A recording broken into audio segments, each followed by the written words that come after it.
யாவரும் கேளீர் மன்றத்தில் பேச வாய்ப்பளித்த அனைவருக்கும் வணக்கம். கவிதையின் தலைப்பு பார். சினத்தை விட்டு பார், பொறுமையாக இருந்து பார், வீண் பேச்சை விட்டு பார், விழிப்புணர்வுடன் இருந்து பார்,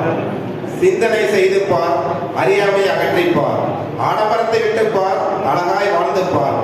எளிமையாக இருந்து பார், சுலபமாக வாழ்ந்து பார், அமைதியாக இருந்து பார், அன்பாக இருந்து பார், ஏழைகளுக்கு உதவி பார், மகிழ்ச்சியாக இருந்து பார், புத்தகத்தை படித்து பார், உனக்குள் புதுமையை பார், ஞானம் பெற்று பார், நாலு திசையிலும் முன்குரல் பார், சொற்பொழிவு ஆற்றிப்பார், சிகரத்தை தொட்டுப்பார், புத்தகத்தை படித்து பார், புதுமையை புகுத்தி பார், விளைநிலங்களை பார், விவசாயம் செய்து பார், வீண் செலவுகளில் தகர்த்திப்பார், கடன் இல்லாமல் இருந்து பார், வீண் பிடிவாதத்தை விட்டு பார், வீட்டின் சூழ்நிலையை பார், குடிப்பதை நிறுத்திப்பார், குடும்பத்தில் மகிழ்ச்சியை பார், நல்ல அறிவுரை கேட்டுப்பார், அதன்படி நடந்து பார், கடமையை செய்து பார், கவலை இல்லாமல் இருந்து பார், கண்ணியமாக இருந்து பார், கடவுள் உனக்குள் இருப்பார் பார்,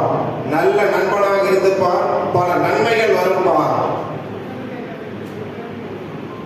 போட்டி போடுவதை விட்டுப்பார், பொறாமை இருக்காது பார், பகைமை விட்டுப்பார், பாசமாக இருந்து பார்,